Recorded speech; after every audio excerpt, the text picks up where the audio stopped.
Hello folks, today is Friday, July 2nd, 2021. As usual, my name is Shake Baldino, here to talk about all the video game stuff that has been going on this week. There's a lot to get you caught up on. I'm excited about a lot of these stories. The first one we're going to start with, a little bit of a downer. The newest thing that people are pissed off about, and that is Gamestop. Yes, what they're doing now has gotten some people hot and bothered because seemingly they are hiding sparsely available consoles and graphics cards like PS5s and RTX 3080s behind a paywall. So GameStop has had a power-up rewards type of membership for years now, and it seems like they're almost trying to incentivize it now by keeping pre-orders and availability for those consoles early access behind this membership. That membership comes down to roughly $20 a year, I think, so if you pay up, essentially you have a better shot at getting your hands on one of those consoles that you may have been trying to score. To essentially kind of keep console pre-orders behind a paid subscription seems like not the best move, especially for a company that pretty consistently draws the ire of consumers and stuff. So yeah, that being said, there are other people out there who will do whatever it takes and get this subscription just to score a console because they are still so hard to grab right now. Let me know where you guys fall on that. I'm looking forward to hearing that in the comments. But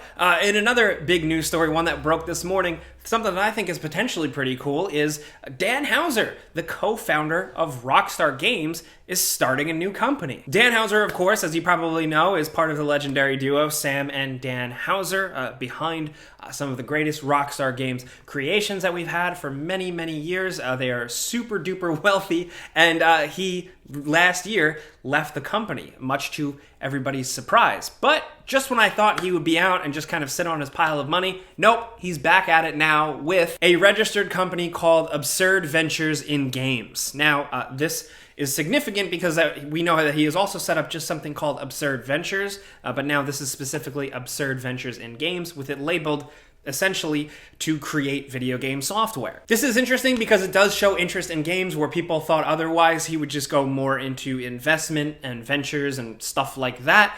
Could we see a Danhauser game in the future? I don't know for sure, but I thought bringing it up was interesting because if that is a possibility, what would that even be like? You can't even make a Grand Theft Auto clone because there are so many Grand Theft Auto clones out there. What's he gonna do? I don't know. Is he gonna give us Bully 2? Yeah, and he's the bully because he kind of looks like the boy. You know, I'm just saying. Now in other news, we got some hot updates on the whole giant umbrella that is Silent Hill, Hideo Kojima, Konami, all that. So, two updates. The first update this week is that Bloober team is now officially working with Konami on a new venture. They didn't specify specifically that it is Silent Hill, but in the past, Bloober has themselves kind of alluded to that, and now officially a declaration from Konami and from Bloober, they are working together. Bloober team, of course, are the developers behind some stuff like Layers of Fear, Observer, most recently The Medium, so reactions are kind of mixed. We do know, this has been said in the past, that apparently Konami is shopping out 2 Silent Hill games, and the other one is being outsourced to a Japanese development studio, which is good because Bloober, depending on how you feel about them, at least they're passionate about horror. I still specifically think that Silent Hill needs that Japanese game development touch. There's that something that you can't quite put your finger on. Maybe Bloober team is just making a Silent Hill mobile game. I don't know. Anyway, that's where that is. I think the most significant thing to come out of this is that Konami is once again kind of waking up to realizing that they are sitting on all these properties that are making money, or could make money, rather. So they're shopping them out. Silent Hill, hopefully maybe Castlevania. Metal Gear is like inevitable. I don't even know what I want from that. But the big question there is that does that kind of take away from the rumors that Hideo Kojima is working on a Silent Hill game? Maybe. Because, you know, we've talked about the blue box conspiracy theories and stuff like that before, but adjacent to that, there has been a thing floating around that Hideo Kojima is actually going to be working with Xbox for his next game, and we have some new reporting on that this week that kind of fleshes that out a little bit. It's more of a letter intent and kind of more of a sharing of ideas and technology than a direct funded publishing green light deal for a specific game. This is more about cloud ventures and tech. It's kind of weird and complicated, but VentureBeat and GamesBeat technically break it down really well. I will link that in the description if you want to read up on that. I'm going to link all the stories, of course, down there. But this report suggests, and take it with a grain of salt, of course, but behind the scenes, generally, there is a agreement, a deal between the two parties, while the actual lawyers and paperwork stuff is still yet to be finalized and fleshed out. So we'll see where that goes. Is it going to mean that Kojima Productions' next game is going to be an Xbox exclusive? Maybe. Maybe it's more of a Microsoft adventure with the cloud technology. It's a little early to tell, but I'm curious to see where things go, especially if Kojima Productions has multiple projects in the works. What does that mean for Blue Box? Is it just a fizzled out conspiracy? I don't know at this point, but we'll have to wait and see. In other news, Todd Howard went on record about Elder Scrolls 6 again. So he said, very much still emphasizing that this is still in the design phase. He said that the development of Starfield and Elder Scrolls are kind of intertwined, but Starfield is still the main focus, and some of the tech and innovations that they discover on Starfield will eventually make its way and evolve into Elder Scrolls 6. But again, he's been just kind of highlighting that Elder Scrolls 6 is not coming for quite a while. Just like how we recently learned that Grand Theft Auto 6 isn't coming for a while. We have to wait for these things. He said, and I quote, "The new Starfield technology, the Creation Engine 2, is sort of built for both games. It's like a new tech base. The vast majority of our development work is on Starfield right now, but everybody works on everything, so the project's kind of intertwined. It's good to think of the Elder Scrolls 6 as still being in a design phase." Cool. Thanks for the update, Todd, but I'm actually going to put out a little bit of a hot take here. And I think they should have waited a little bit to announce the Elder Scrolls 6. I get that it's like nice for them to come and say, hey, it exists, leave us alone.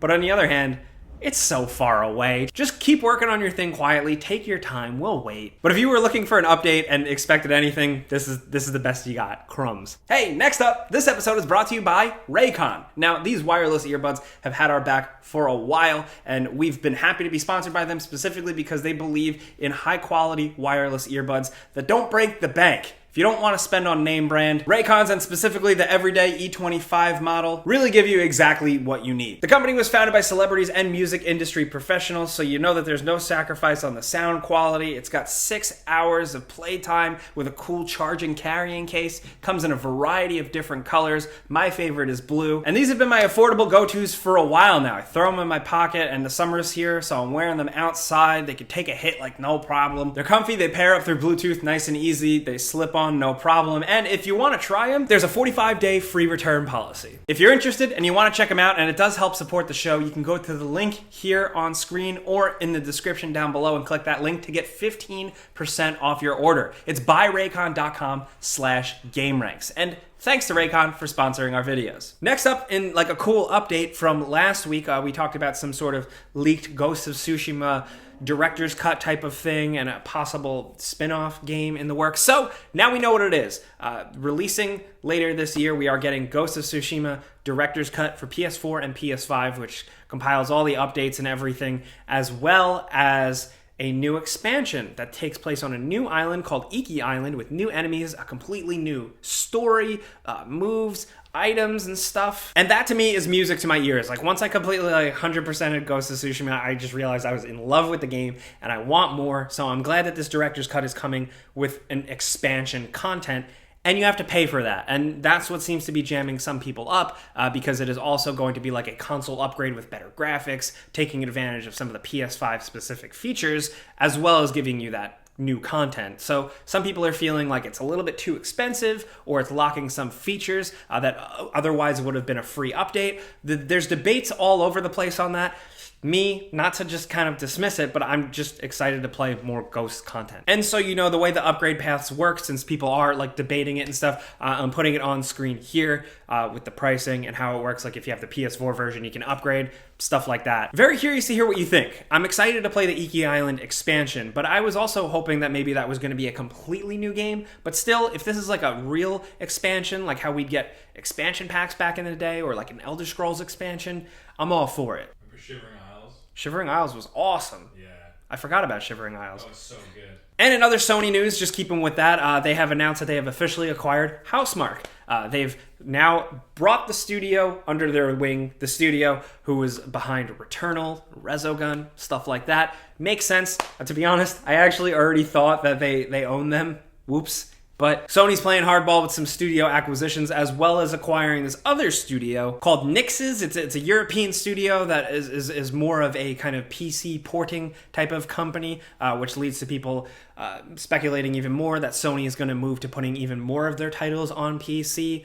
I still very much would like to see a Ghost of Tsushima or a Spider-Man on PC one day, just cranked up to 11, but that's just me. And industry side, on the Xbox side, I linked a pretty interesting interview that Phil Spencer did with IGN, where he specifically expressed that although they've said some things in the past, there are no recent planned hardware revisions for the Xbox Series X. Don't expect the Xbox Series X2 to drop anytime soon. They're confident in their current hardware. He also went on record about Halo a little bit and how it's not going to be like the end-all be-all for the Halo series. I kind of disagree, but curious to see what you guys think. That'll be linked down there. Also, in terms of just things we're linking, just gathered together a couple of things maybe you missed throughout the week. The first is some new Diablo 4 art. At this point, I'll take whatever I can get from this game. We got some new looks at some characters and the designs and stuff. Seems pretty awesome. We also have a new trailer breaking down some more improvements for the updated Nintendo Switch version of The Legend of Zelda Skyward Sword, which I am very much looking forward to revisiting and finally just giving a second chance. Also linked down below is a trailer for a fan-made new Dark Souls game, like a sequel to Dark Souls called Dark Souls Nightfall. And this looks pretty cool. Thanks for sharing it with me. This was awesome. It's cool, right? Yeah. Please, I hope, please don't take it down. I hope they don't, Bandai Namco, isn't as bad as Nintendo. I don't know. So keep it on the DL. Also linked down in the description below, because I like to highlight the photo community as much as possible. This is Torque99 UK, who shared with me these awesome screenshots of a DeLorean in The Crew 2. It's my favorite car of all time. Not even talking about Back to the Future. I just love the car. One day I will have one. It's my dream. These images look incredible, and I just love what photo mode people do. It's always amazing, even if you don't play The Crew 2. But in other news, there's more updates around that new Dead Space. I believe we talked about that breaking news last week, where the rumor was that EA is going to reveal a new Dead Space during EA Play, their event that they're going to be holding at the end of July. That's kind of like what would have been at E3. They pushed it a little further down the line. This new rumor and report suggests specifically that this Dead Space is kind of like a remake, reimagining of the original Dead Space, kind of following the same path of how the new Resident Evil 2 remake worked, where it very much stuck to the path of that original game, but just added some things that later games in the series had and just made it really pretty and just kind of took it to the next level. I was excited for a new Dead Space game, but actually with this news, while that seems like a safe path to take, I'm also a little oh, okay, I don't really think the first Dead Space needs to be remade. I think it's still pretty damn good. I played through it a year or so ago, and it's aged pretty well. If it's got better graphics and maybe more storytelling and takes advantage of some of the other features they added into 2, I'll definitely play it, cool, but I would have loved to have seen a new Dead Space thing. That being said, we haven't actually seen the game revealed yet, so hold complete judgments until then. We will know in July. We also know that this EA Play event will not have BioWare stuff like the Dragon Age that they've been working on forever. So don't expect any groundbreaking reveals like that. They've kind of come out at the forefront. This is going to be a 40-minute event. So far, I'm just expecting to hopefully see a look at a new Star Wars game, but of course, we'll keep you guys updated on all that stuff. That Dead Space story is a good one, but it's a juicy one to end on. So this week, I just want to hear what you guys think about everything. The Dead Space rumors, the GameStop weird, creepy practices around hiding PS5 pre-orders behind a paywall. What kind of game do you think Danhauser could make? What do you think about PlayStation acquiring some studios? Let's talk about anything video game news this week. Down in the comments. I want to hear from you guys. We'll be down there as much as possible. Things get a little crazy though, so if you ever want to yell at me directly, of course, find me on Twitter and Instagram at Jake Baldino. But like I always say, thank you guys for coming around every Friday, getting informed. Clicking the like button does help this show out. It helps us. We would really appreciate that. And if you're new, consider subscribing and maybe hitting that notification bell. We put out videos every day. But I'm Jake Baldino. You can catch me here every Friday. Catch me on those before you buy videos. I got your back. Thanks for watching. See you guys next time. Pizza's on me.